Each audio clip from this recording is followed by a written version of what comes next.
Before we start off this week's episode, I'd like to just take a moment to thank you, our listeners. It looks like we've got listeners from several different countries, including the United Kingdom, the United States, Germany, India, Thailand, Sweden, and Canada. And I'd just like to thank you guys for tuning in every week and listening to what we've got to say about creativity and the struggles that creative people face. I would also like to just say that episode 10 is going to be next week, and it's going to be a conversation with just Alex and me about what this podcast has been to do.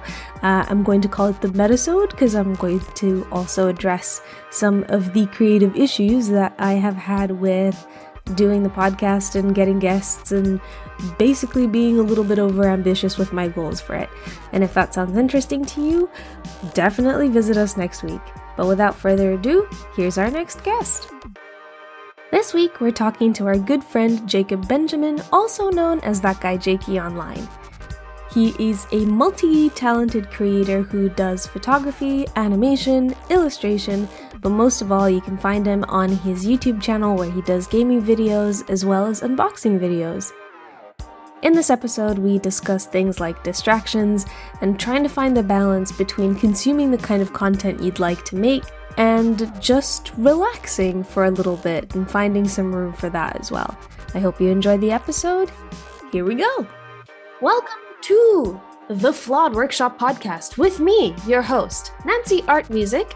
And me, your co-host, Alex Roberts. Today, we're with Jacob Benjamin, aka That Guy Jakey or Snappermate. I've got two names.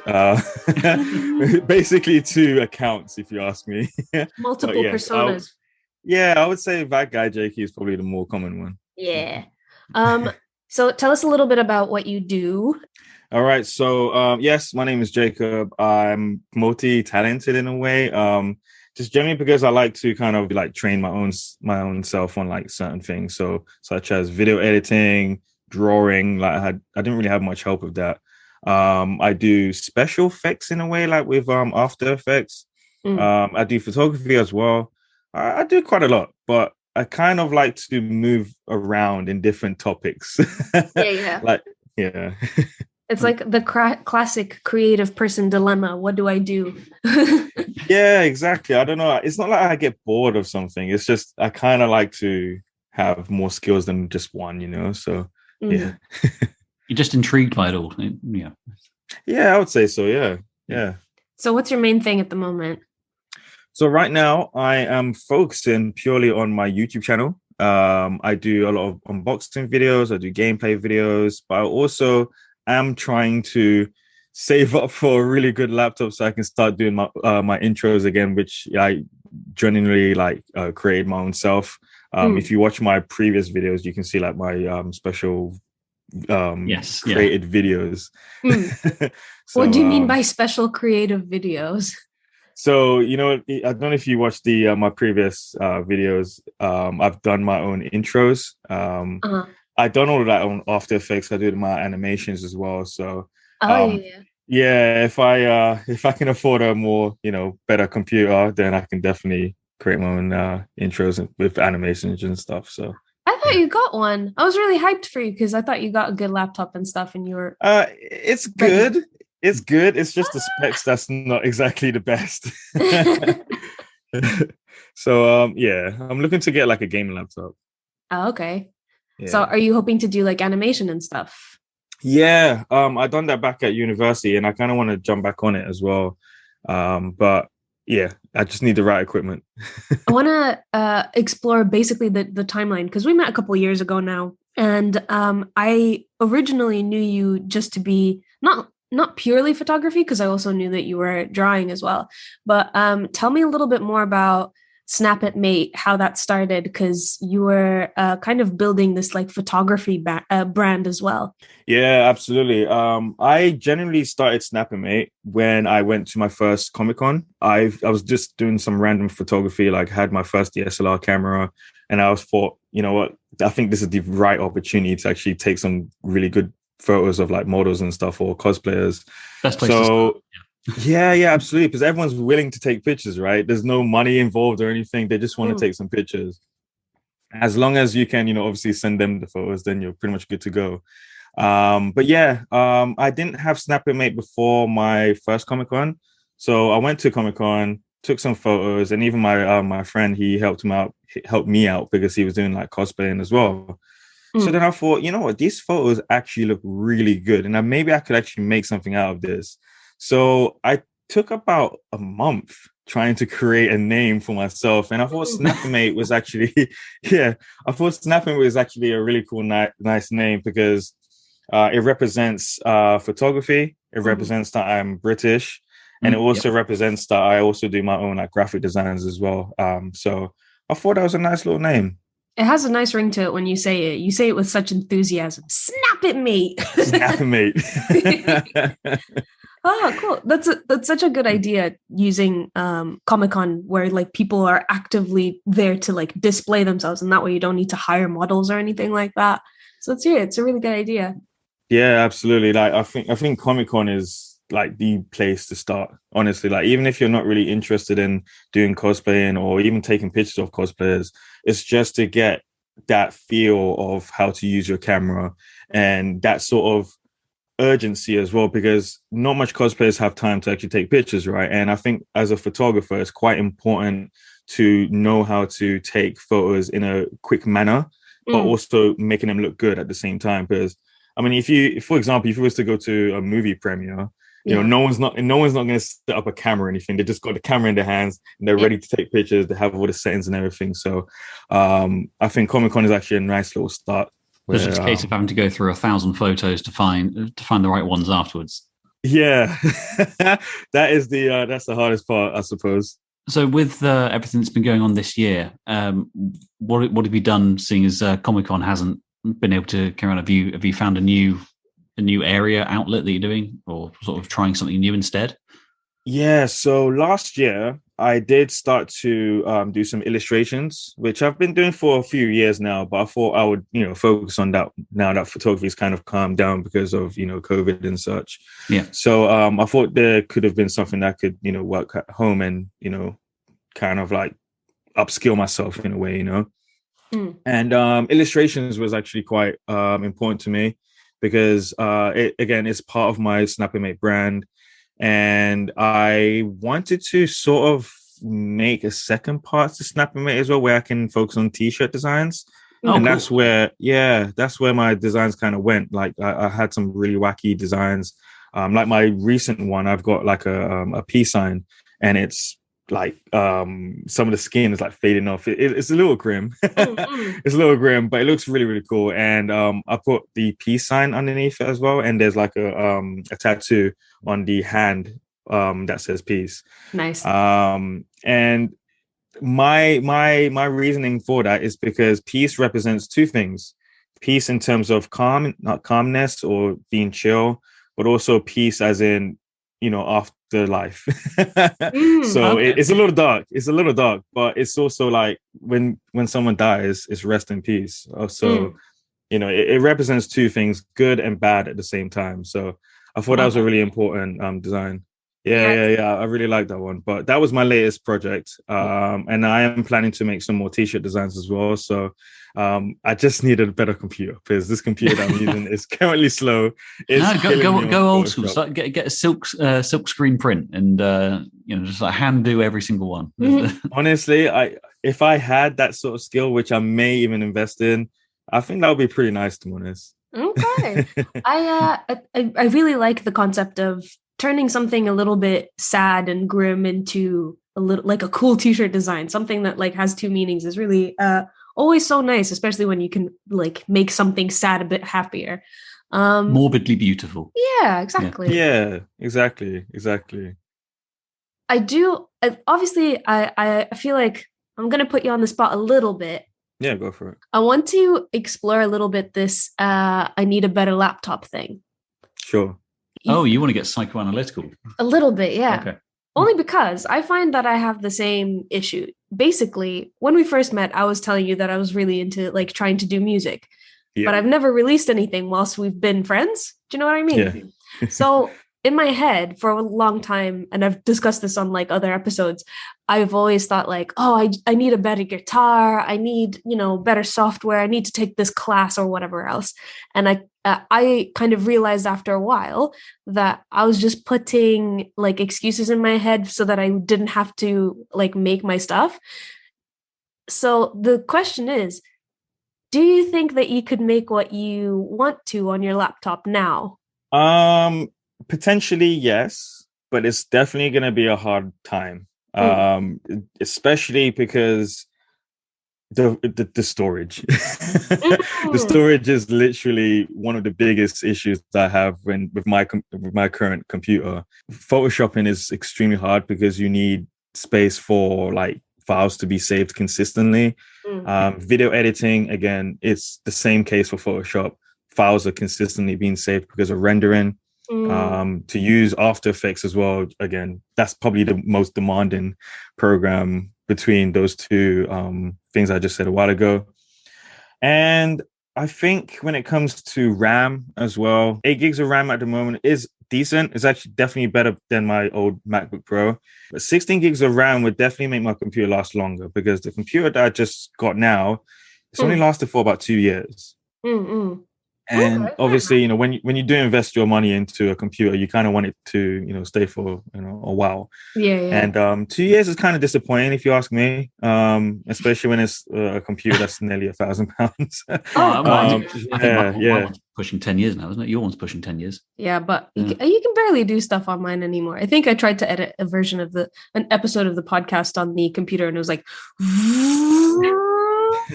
taking off because of the fans trying to cool it down inside. So with your sort of laptop computer issue, it's more of a there are some serious physical limitations to what you want to be able to achieve, rather than think it's a case of, but I'm not going to be able to do it unless I have these tools. Yeah, exactly. So I mean, right now I really do want to do a lot of stuff. Like, especially with my YouTube channel as well, there's a lot that I want to actually incorporate in my videos. But if you watch my recent videos, they're quite basic. And that's all I can do on my computer right now. If I had a better computer, I could definitely, up the videos a little bit more better, and I could have that intro that I really, really want. I can have the outro that I want. I can do more cuts if I need to as well, and potentially make my videos a little bit more longer as well. And even have like little fun, gestures inside of the videos as well, like maybe GIFs or anything like that. It just, adds to the value of the video, but right now it's this computer, you could potentially do it on here, but it's definitely going to have a really, really rough time on there. And it's definitely going to, double the amount of time that you spend on a video.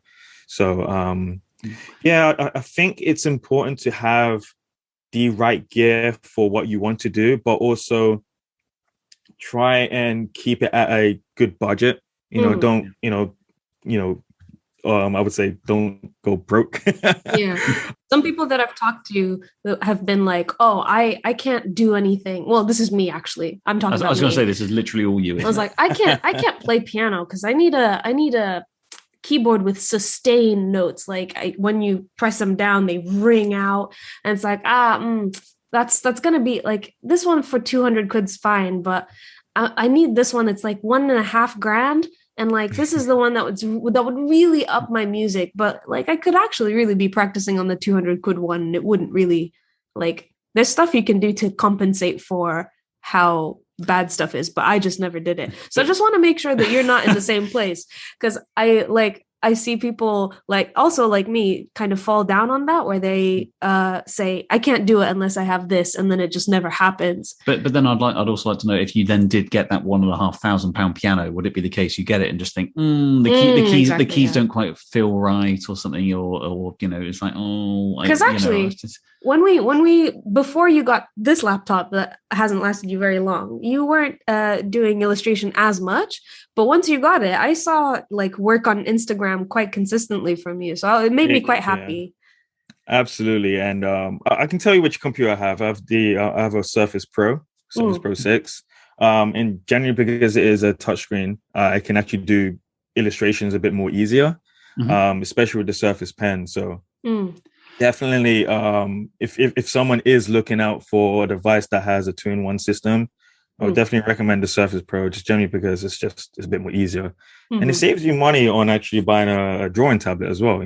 Yeah. I was just going to ask, so what would be your sort of top tip for someone that is looking to branch out and sort of be able to improve their own sort of portfolio by incorporating digital art and things? Like, what would you say is the first step you should put into sort of investing into equipment to get that done?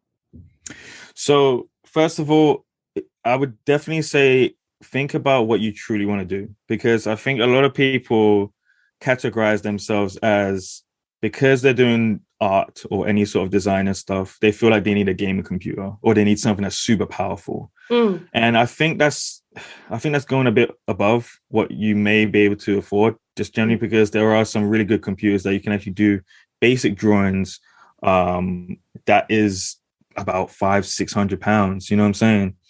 But I would say think about what you truly want to do first, and then look for a computer that's capable of doing that. For myself, because I do quite a lot, I think having maybe a gaming computer could, potentially help me out with the graphics card and everything, helping out with After Effects and such. I think that would be pretty nice. But for someone that is just doing drawing or illustrating, again, you don't have to really break the bank to, do your graphic designs and such. So I think one of the problems that a lot of creative people find is that when creative people are trying to build their own brand, build their own business, and sort of sell their own creations, it's almost always coming from a place of I just don't have any investment or money to invest in myself.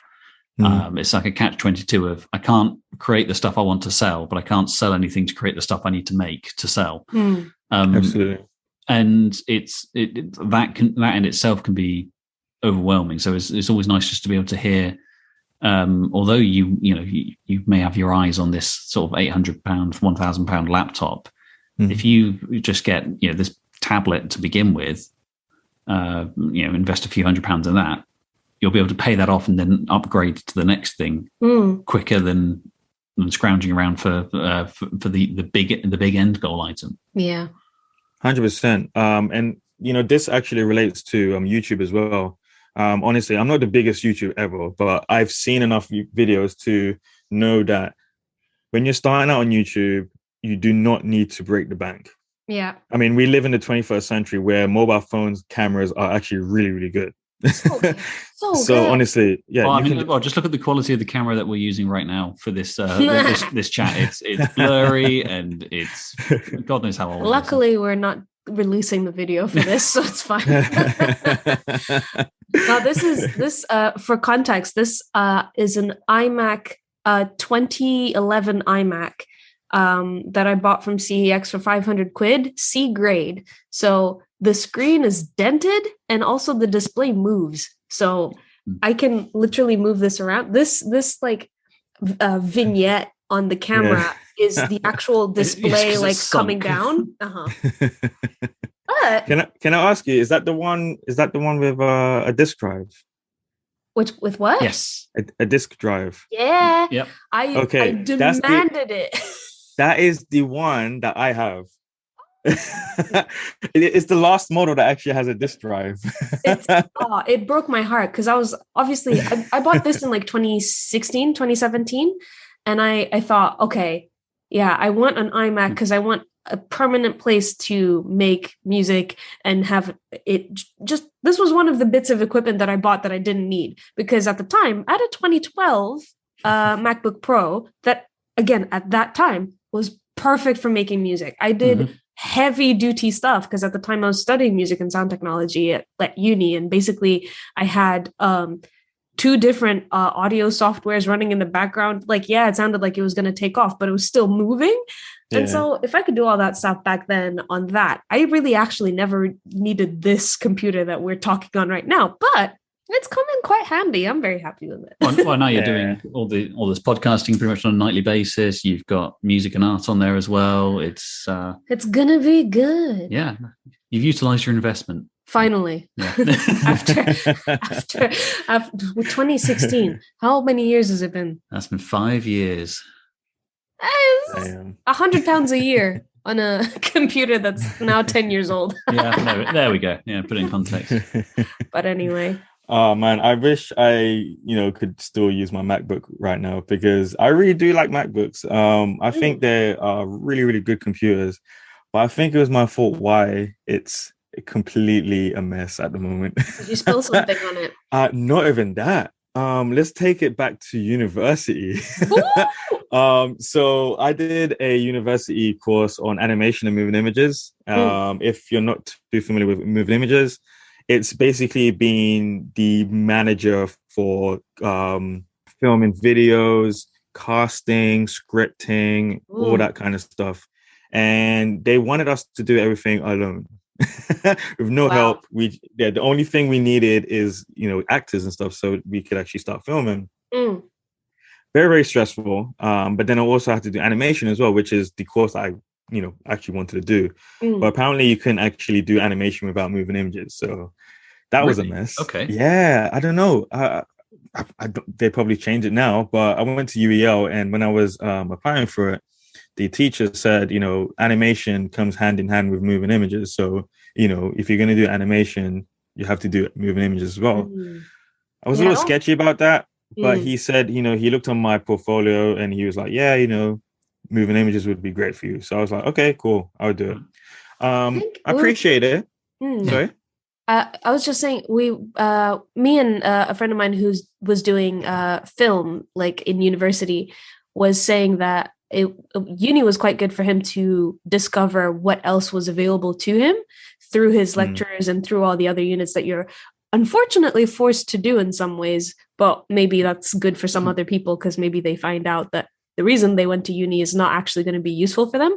But this whole moving images thing reminds me of like when I was doing music and sound tech, me wanting to be like to learn to be a producer. I instead learned how to do programming for like plugins and stuff, which was super useless to me. I hated it. I did not enjoy it. We'd had a unit on experimental music as well, which was just making sounds and then trying to make music out of them, which wasn't even, I think the way that they phrased the coursework, I couldn't find a way to enjoy it. And I think maybe when people are designing these courses, sometimes it feels to me like they want to include a bunch of other stuff for budgeting reasons rather than like people's education, the people who are actually on the course. And that's the kind of that your animation plus moving images kind of reminds me of that feeling. I don't know if you felt the same way. No, you know what? Now that you've mentioned it, 100%. And I generally think because, moving images isn't something that a lot of people want to do. Like if they really want to do filmmaking, they would be in a filmmaking university or in a course specifically for that. Yeah. So yeah, I definitely feel like, I definitely feel like moving images was just an attachment. So I appreciate it because I did enjoy it. Like I do watch loads of films and stuff. So to be in the seat of, a director, it's actually pretty cool. But I did find it tough because I was trying to focus I tried to focus on animation. So animation, did that in university, came to my last project in my third year. And I found it tough because the animation I was doing, it consisted of a lot of layers. And the MacBook that I had was actually the lowest spec. Only 4 gigs of RAM. So you can imagine. Low. Yeah, I know, right? Man. Yeah, I know. So you can already think that, doing animation on After Effects with 4 gigs of RAM, it just didn't hold up that good. Like it took about, I think 4 or 5 hours to render. Oof. And it was only about a 4-minute animation as well. Like early 2000s Flash sort of thing. Yeah, exactly, right. It was That's painful. Man, it was terrible to render Flash animation. Yeah, man. So after that, a couple of months after, it just ran like absolute trash. I think I've used up all of this power. So I appreciate it though, because I did pass. I did pass. So it was worth it. But yeah, I think that's the reason why it stopped working properly. So give it like a Viking burial or something. Yeah. So Oh man. you're hoping to do animation again. Do you have like a particular project in mind? Do you know what? I think I've really been inspired by Marvel. I know it sounds a little typical, but I think having your own having your own collection of superheroes, I think it's so cool It's because awesome. it's basically your imagination just exploding into characters, right? Mm. On Amazon Prime, there's this new comic book series called Invincible. I don't know if you guys have seen it. Ooh, I've seen Yeah, I've seen trailers. trailers. Yeah. Yeah, so again, it's basically Marvel, but just made up characters that's superheroes, you know. And they've made it like an R-rated cartoon, so it's not really for kids. Mm. But yeah, I'm remembering this now because I saw a Corridor Crew video about it. yeah, there we go. It So is I mean, so gory. yeah, exactly. I saw the first few episodes and I thought they were actually really, really good, to be honest. So stuff like that is just, I think it's so cool because again, that is your imagination blown out into different characters. So if I was to ever do animation, which I'm really hoping to do really soon, I'd definitely do something similar to that. So, are you collaborating with anyone with like about the story, or are you kind of planning to do the design for the characters and writing their story at the same time as well? I haven't actually planned on anything really. But it's just stuff. It's something that I've thought about, and it's something that I've, when you can't wait to do something, but you just haven't actually written down anything. It's just all in your head. Yeah. On a daily basis. Yeah, on a daily basis. Like you're watching TV, and it's just like, oh, cool. I would love to do something like that, and you just have so many ideas. I constantly get it when I'm on my on the commute or sat down at lunch or something like that when I'm at work. So the notes app on my phone is just filled. Like you got to scroll through pages of it. Of just like sometimes it's just like 3 or 4 word ideas or whatever. And big pickle jar. I mean, it's not quite as random as that. I'd like to think. Mine is. Well, yeah, but your imagination is a very special beast. Thank you. But I mean, actually, a lot of mine is like really weirdly dark. I kind of hope no one actually looks at my phone. Like, if there's ever an accident and someone has to like go through my phone, they're going to look at it and just think, "Man, this guy had some problems." But well, that's why people are creative, to get all that stuff out. Well, I told you about the random idea I had, which was the kids playing in the room. It's like the two-way mirror. Did I tell you about that one? Nah, but I'm sure you will. All right, okay. I'm not going to spoil it because I'm still writing it and stuff. But it is like I was talking to someone about it. God, who was I talking? It about? already sounds creepy, and it is. Yeah, they basically said that is messed up. Like as a story, it's like, yep, it's fine. Don't worry, because my second animation I did in university was actually pretty gory. Very basic animation, but it had a lot of head tearings and it was just grim. And my teacher was asking me, is this actually appropriate? And I'm like, not really, but do you like it? It doesn't say anywhere in the guidelines about appropriate. Like exactly. Yeah, I always wondered about that. If you were at uni and you made like R-rated animation or like R-rated film for your course as coursework, like they have to probably specify, because I've actually never seen, like, even in my songwriting course, when I did that, it wasn't like, oh, write an appropriate song that is radio friendly. Speaking of dark things, what do your darker days look like? So the goal of this question is basically to find out what your struggles are. Because for me, it's the whole perfectionism, like making excuses for myself. For another writer who we had on the podcast earlier, his was procrastination. So tell me what kind of inner demons you fight on a basis when you are making your creative work. Oh man. Okay. So because I live in a house that I basically just live in my room, because basically I live in a 2-bedroom house and we have a living room, and my mom lives in the living room area. My sister has her own room and I have my own room. So, we just stay in our rooms. Yeah. So there's a lot of distractions around me, and I mean, I have a big TV. I've got the PS5. It's just like I could be playing Xbox a game right now. Oh, what? I'm so sorry. I tried to convince him. I was like, "Look, let's get a PlayStation." No, you didn't. When did you? I absolutely did. When Persona 5 came out, I was desperate for a PlayStation. Oh man. Yeah, well, Hey, don't worry. Halo, I mean, Halo, man. I'm just gonna put that up there. Halo. they're both sold out now anyway. So It's true. I got one. oh, you got what did you get Series X? Yeah. Yeah, I got it for Christmas. Can you believe? No way. I was on the website refreshing it. And also, let me just say, I was broke. So If this gets kept in, I would just like to say that Nancy is the greatest partner of all time. Yeah, She is the best that's fiance, sick. and it was a really, really lovely Christmas present. And I'm just very sorry that the presents I got you could never match up to that. what? I don't remember what you got me, but I My loved point it. exactly. Sorry, yeah, but you were saying about your darker days. your darker days and being at Yeah. Inner home. demons. Yeah, so I've got a lot of distractions. I absolutely love playing games. I play on the PS5, Nintendo Switch. I play anywhere. Knowing that creativity takes a while, I think that kind of puts me down a little bit, as well as the motivation to also have imaginations as well.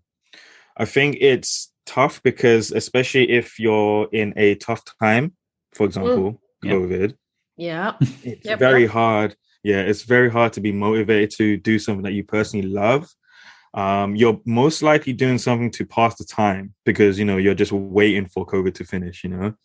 Yeah. But yeah, it's I think my motivation to try be creative is probably the hardest part for me. Just generally because of distractions.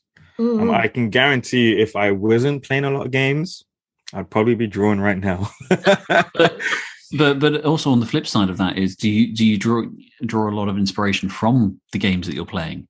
So in a way, is it sort of a double-edged sword of you can't get the inspiration until you've sort of immersed yourself into a new fantasy world for a bit? 100%. And to be honest, it's funny you mentioned that actually, because I recently finished all of the Walking Dead games, the Telltale games. Excellent. Oh my gosh. Fantastic games. And I absolutely love the designs of them as well.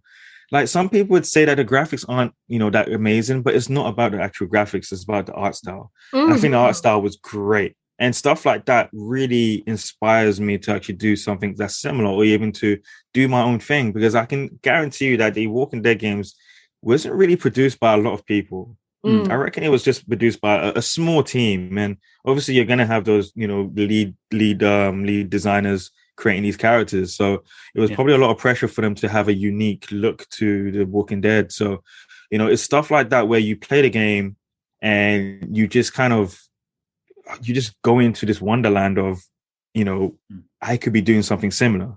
Yeah. So you are correct. Yeah. When I do play my games, I do definitely look at the art styles and, think about stuff that I could actually do for myself. Because I have a similar thing, which is, so at the moment I'm replaying Fallout 4, which art-wise and graphics-wise is not, no one's going to say it's the most beautiful game in the world. But the freedom, the adventures you can have on it are arguably unsurpassed. I would say, like it is. It's a really unique universe and world and things. It's really it's got the pop culture references of the 50s and the wars and stuff, and it's got this cool sort of dystopian future vibe to it. I love that as a historian for you, war is pop culture. Look, it's the Cold War, man. I've got pages of memes about the Cold War. But big up my history crew. Come on, guys, where you at? Hit me up. I just want to say, Jenny, if you ever listen to this, you know exactly what I'm on about. Okay, so yeah. Leave it in the comments, Jenny. And the other one is Red Dead Redemption. Red Dead Redemption 2. To me, instantly became my favorite game of all time. It is the most beautiful game I've ever played in my life. Oh yeah. The effort that has gone into it, I can immerse myself just in playing a game of dominoes or cards on that game for 3 or 4 hours. And I know that when I am playing this game, I'm not doing anything quote unquote productive for my own art style, for my own writing and things. But I have had inspiration because of the immersions I've had in the game. And it's worth it. Well, that's what I'm weighing up. Like, is the time spent on it worth it? Maybe not. The amount of time I've spent on it, but I think balance is the word. It's very difficult to find out whether or not you've balanced your time well between, first of all, just relaxing on its own. Second of all, being inspired by what you're doing. And then third of all, actually working on your inspiration. Because I can't tell you how many times I've had an idea and been like, oh, this would be so good. And then that's it. That's where it finishes. It's really difficult. Yeah, absolutely. You know what? I think every parent will always say playing video games is a waste of time, right? Some of them are being proven very wrong because of esports, so they better watch out. Exactly. And I think it depends on how you play the games. Like if you just sit down and play the games for the whole day and it isn't really something you want to do, then definitely that is a waste of time. But if you have the time, you know what I'm saying? Like if you have an hour or two to just sit down and, you know, enjoy something that you personally want to do, definitely play the games. But for something like Red Dead Redemption, that game takes up a lot of time. So good. But I suppose it's also the historian in me as well. But like the historical accuracy of it is insanely good. Oh yeah, like even absolutely. even to the working actions of all the weapons on there. Like it's mental. It's so good. Yeah, absolutely. I saw someone on Reddit.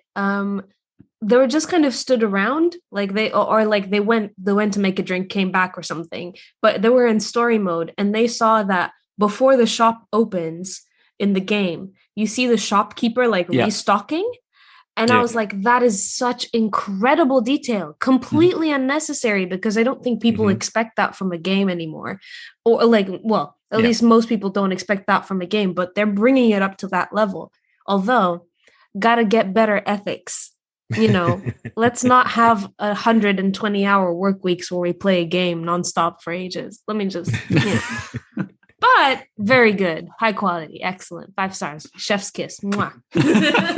Yeah, I mean, video games and movies is literally, you know, I think the biggest time wasters for a lot of people. And you know what? If you enjoy it, do it. I would say, you know what I'm saying? Like we only live once, right? And you have to do stuff that you personally enjoy. And I know for some people, you know, they prefer to just play games for like half an hour, you know, and that's perfectly fine. There's some people that just want to play Call of Duty just consistently. That's perfectly fine. As long as you're enjoying it, I think that's the most important part. And I think when it comes to creativity as well, whether you're making money from it or not, if you're having fun doing it, that's the most important part. If you're impressed by your work, you're pretty much good to go. I don't think everything has to be about money. You know what I'm saying? 100%. And also just that whole, I feel like sometimes a lot of creatives that I've spoken to have kind of expressed the feeling that when they're not doing their creative work, whether it's making videos, drawing, making music, whatever, because that stuff is supposed to be fun. Like part of the reason we love it is because we enjoy it, you know, we find it fun. Society, you know, like I think most people expect that when you have a job, it's an office job or, you know, something serious, quote unquote, whatever that is. And so to pursue something that you love as a job, but where you also consume the same kind of content, it's very, I feel like a lot of creatives feel a lot of guilt when they're enjoying stuff like that because they feel like they're not being productive. Yeah. And it's such a weird line to try and balance. There's a very yappy dog outside. Can you hear it? Yeah, I hear it. Well, that's going to be in the audio, so it's fine. It's fine. We're not in a professional studio. We're doing what we love, and we're doing it now. I'm in the same room that I do my work, play my games. It's the same room.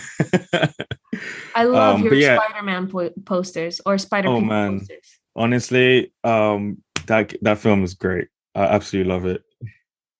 Can I mention a film that Edgar Wright has made, and it's literally one of my favorite films of all time? Always, go for it.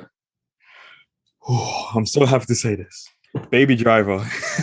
Has anyone seen that film? So good. Oh my God. It took me a while to watch it because Kevin's because of reasons.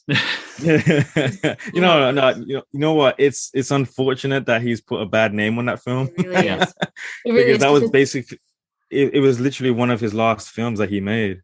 It's so good. But do you know what really, really annoyed me? And I don't know why I got annoyed by this so badly. The story of Baby Driver and his girlfriend, I can't remember what she's called, but the waitress that he like falls in love with. Yeah, Deborah. Yeah. If I was Deborah, I would run. Are you mad? We just met 2-3 days ago. You had no money, you were broke, you had your headphones in. Then we go to a really fancy restaurant and then you kill a guy in my place of work? Are you crazy? Well, I'm not running away with you. I would just like to say, clearly, you don't understand what's so attractive about being with a bad boy. And I know I give off those vibes, particularly with these dulcet tones. Sure, you do. Yeah. One time, I played cricket without the leg pads. Proper bad boy. Yeah. Oh man. Listen, love is the most powerfulest thing on this earth.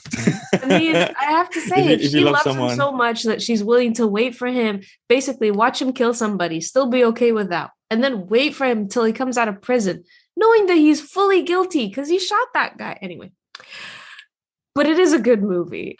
But to bring us back a little bit, to bring us down to earth, we were talking about striking a balance between enjoying the things that we consume because they're the things that we do. So like we watch movies because we like movies. We want to make something like a movie. We watch or we read comics because we want to make comics. So, you know, but I feel like a lot of creative people feel guilty for enjoying that stuff and they don't actually end up enjoying it because the entire time you're watching a movie or you're reading a comic book, you're like, I should be drawing, I should be writing, I should be filming. I wonder how much of it is a psychological thing of we're so entrenched in the idea that you're not supposed to actually enjoy your job. Like it's a constant thing, you know, it's the trope of so many books, of so many comics, of so many films and radio shows. Yeah, your day job versus your night job. Yeah, constantly people are like, oh, Monday, here we go again. It's like, well, I mean, you know, there's nothing wrong with loving your job and striving to have something where you go to it and want to be there every single day. But even in the most perfect jobs, you're going to have days where you dislike it or you have off days and off moments. Of course. You know, it's unattainable to think that every single day is going to be, you know, yellow brick roads and everything is pristine and perfect and full of glitter. But there's no reason for you to feel you have to settle for something. Yeah. Just because it's seen as the done thing to do. For sure.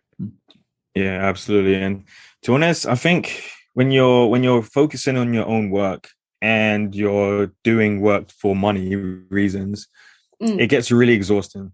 I mean, by the time you get home, you're probably tired. You just don't want to do any work. So the next thing you do is probably, you know, you eat dinner, you shower or whatnot, and then you watch a film or you watch your favorite TV series. For me, I play my games. So it's really hard to balance out time. And I think it's really important that you may not want to work after work, which is perfectly fine. I think it's spending your days off doing what you need to do. You know what I'm saying? For me, I'm not going to lie to you, I've been super lazy. And I've just been playing games consistently. And you know what? When you have a big backlog of games, it's kind of hard. But realistically, you know, I think, you know, spending your days off is really important on doing something that you need to do. From the amount that I know that you pre-ordered a bunch of games, I'm surprised you have any free time at all. I know. But it's also just remembering that even the little things that you can do, like small steps towards something, can lead to big things. So using this weekend, for example, as far as I can remember, I didn't do anything writing-wise or getting towards my personal goals with that. However, what I did do was I actually published a short story on my blog, on my website, which I've been holding on to and not. We've talked about this in previous episodes and things. Yeah, Nancy's giving me very glaring eyes, but thumbs up at the same time because she's been telling me to do it for months. This is the silent equivalent of tough love, like glaring, but also thumbs up. Exactly.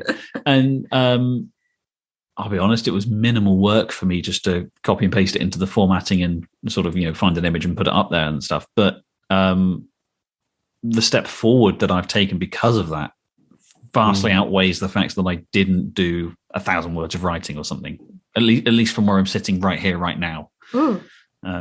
We talk about sharing work quite a lot, because some people do a lot of work, but it doesn't get shared.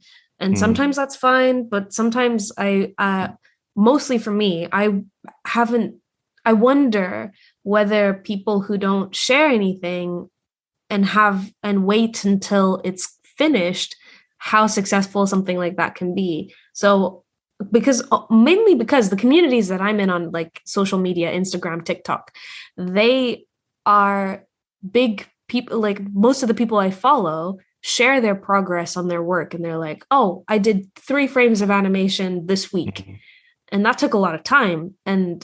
But because people want to root for you and they're, encouraging, I think that's also just, again, another balance thing, trying to figure out whether or not to share your work and how often you do that, what the quality of that is.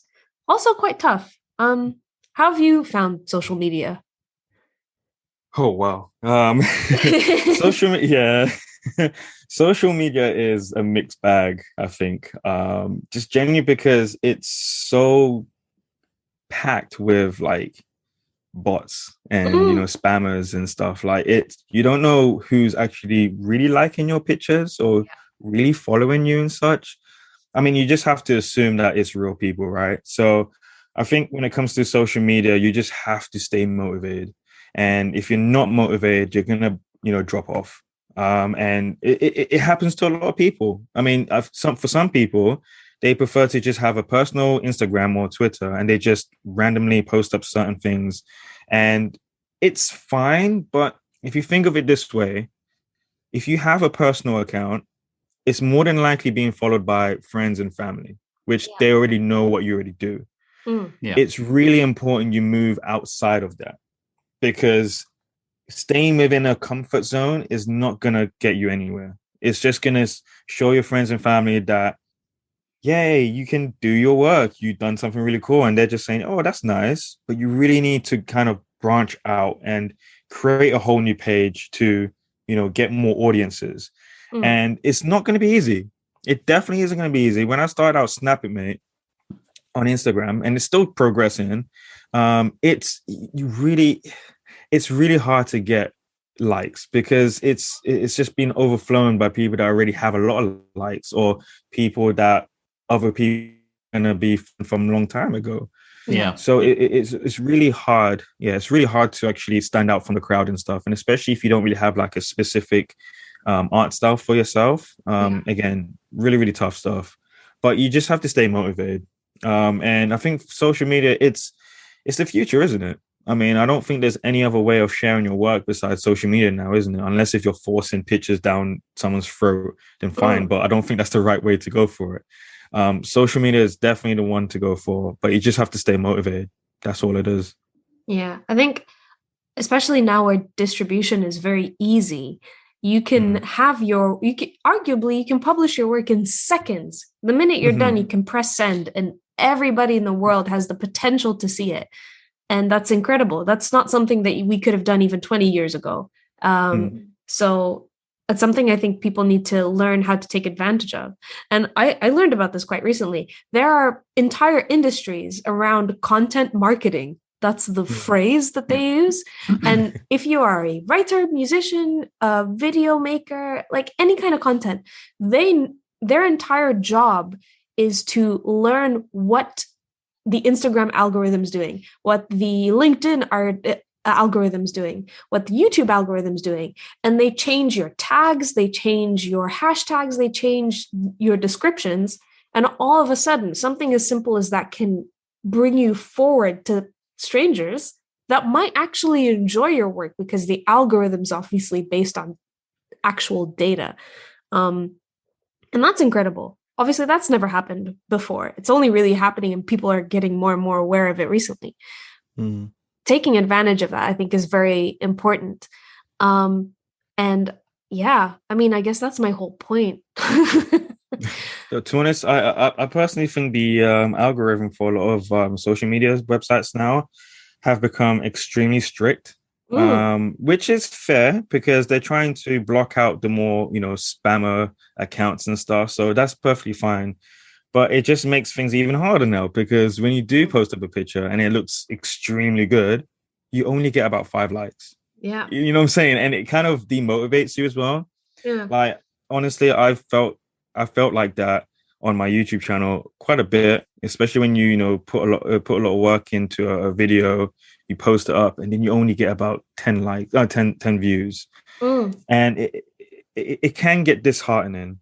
But the most important thing is, again, stay motivated. The thing with staying motivated about it is trying to work out what didn't work that time around. There's no point posting the same thing with the same tags and stuff. Like, clearly that didn't work first time round. So check out all the other tags from the people that you are trying to emulate and that you are fans of. Are they posting specific things at specific times? What is it about their content, not just them being a personality or a persona, that is more engaging than yours? For whatever reason, is there something like that you're perhaps just missing out on? Is it a case that simply you've misspelt a hashtag? I know I've done that before. Some people use that technique on purpose. Yes, yeah. And like, for example, I misspelled comic the other day on something I put up, and I saw like somebody put like conic with an N, and I was like, oh. But it still had something like over 50,000 hashtags of people have done that before. Okay. And so if people are misspelling it, even as, let's say, as a search term, sometimes people use that strategy. And I think that's quite interesting. That is very interesting. What would you say your big goals are in the next sort of year with everything that you're doing? Of course, let's assume you get the laptop today. What's going to be the thing that we see from you in about a year's time? More animations. Nice. Definitely. Because YouTube, as cool YouTube is, it's just one of those things where it will take its time. Like if you keep up with it, it will take its time. Again, I've been doing YouTube for like 8 years now. I did take a really, really big pause, but when I did do YouTube, I did have about 400 subscribers within like 3-4 years. So again, if you think about that, try getting 100,000 subscribers. It's going to take a while. So I would say just keep that up, and do a video whenever you can. But animation is definitely something that I definitely do on a new computer, because it's something I've been dying to do, but I just haven't had the free money to actually spend on a big computer. So because I've been trying to move out, been paying bills and all that kind of stuff. So living the dream. Yeah, exactly, living the dream. But gaming laptops aren't exactly cheap, but they do wonders. So I wish I wish we were having this conversation a little bit earlier, because I think I sold mine. I had a Razer or something, one of the good ones, and I sold it for like 800 quid. Really? What was the specs? Yes. Let me get them. Actually, it's not. There's no point, because I don't have it. But I'll send them to you later if you're interested. Sure. Yeah. Oh man, but yeah, I mean, animation. I think that's the one thing I really want to do, because I think the biggest inspiration I have, and again, typical company, but it's really hard to not be inspired by them. Disney, Pixar. Oh God, yeah. Honestly, like they've nailed it. The work they do is incredible, and I can understand if it's a very stressful, role to be in, but the outcome is great. It is great, and I would absolutely love to be in a company like that, because I mean, you have such a big reputation, right? And there's so many different projects that they do, and they actually support smaller creators as well. Yeah. So if you watch the short Pixar films, which are only last for about 5-10 minutes, they actually only get like really, really small creators to make Disney projects for them. And I think that's great. Like some people give Disney a bad name, and some people just don't like Disney because they keep buying different companies. Yeah. But they do that for reasons, you know what I'm saying? Business So business. Yeah. yeah, no, of course. It's just like Microsoft. They've been buying. They bought Bethesda. Yeah. I'm a little salty about that, but I can't wait. Them and Todd need to have a conversation, and then we will all be happy, I'm sure. Next time Fallout has a bug in it, it's just going to go do-do-do-do-do-do, and do like the Windows noise. So, Jacob, where can people find you online? Oh, I can be found on YouTube, Twitter, Instagram, TikTok, but I don't really post anything on TikTok. I just mostly use that just for viewing pleasures. But I just want to see everyone just make funny videos to us. But on Instagram and Twitter, you can find me at That Guy Jakey, and on YouTube, you can find me at That Guy Jakey Gaming. It's the guy with the blue spiky hair. You're not gonna miss it. But yeah, those are my handles. Definitely check them out as well, because I'm always posting up stuff on there. So would really appreciate the follow or subscribe. So. Yeah, I'll put all the links for the ease of the listeners in the show notes, wherever that might be, and you can just click and head on over. Amazing, thank you. It's been absolutely fantastic discussing everything with creativity and animation and laptops in the industry with you. Thank you so much for joining both Alex and I over here at the Flawed Workshop podcast. And thank you for inviting me. Mm-hmm. It's our pleasure, man. Looking forward to seeing the next thing, and next time you've got a new T-shirt up with some morbidly beautiful something on there. Yeah, absolutely. Hopefully I can be back on here as well once I get my laptop. Oh, for sure. I've already got round 2 set up with a bunch of people, so Good, I can't wait. Good. Nice one. Sweet. I have been Nancy Art Music. You can follow me on TikTok and Instagram at Nancy Art Music. Alex, where can we find you? I'm Alex Roberts, and you can find me on Instagram at Alex Roberts Writer, and you can find my first collection of poetry, Empire, on Amazon.